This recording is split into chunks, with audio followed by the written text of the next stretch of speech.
Drug makers like Baxter International are tallying up the impact of Hurricane Maria, which hit Puerto Rico last month, cutting off power and some drug makers' ability to get product manufactured or shipped.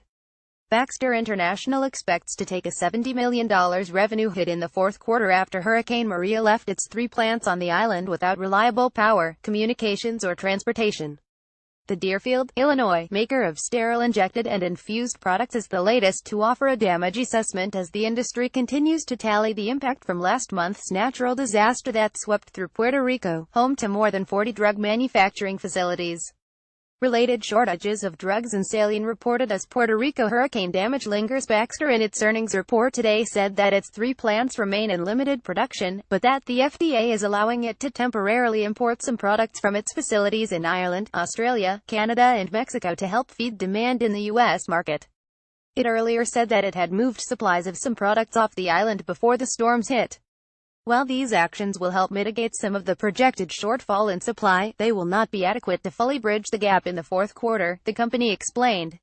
Despite the setbacks in Puerto Rico, Baxter reported earnings that beat analyst expectations, with $2.7 billion in third-quarter revenue, up 6%. It said, even with the fourth quarter hit, it expects sales growth this year of 4% and adjusted EPS of $2.40 a share to $2.43 a share. Related, Johnson & Johnson says Puerto Rico plants fared well in Maria but intermittent shortages possible during last week's earnings report. Johnson & Johnson said its Janssen operations in 6 Puerto Rican plants were relatively unscathed by the natural disaster. While it might have to deal with some intermittent drug shortages, it said it expected no significant dent in its finances. One of Janssen's partners, Newark, California-based Epimed, said recently that patients could expect disruptions in the supplies of pain drug Nucynta.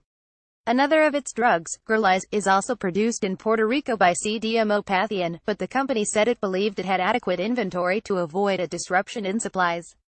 Drug makers including Pfizer, Merck Co., Eli Lilly, Bristol Myers Squibb and Amgen produce about 10% of all U.S. drugs in Puerto Rico, so more shortages are sure to materialize.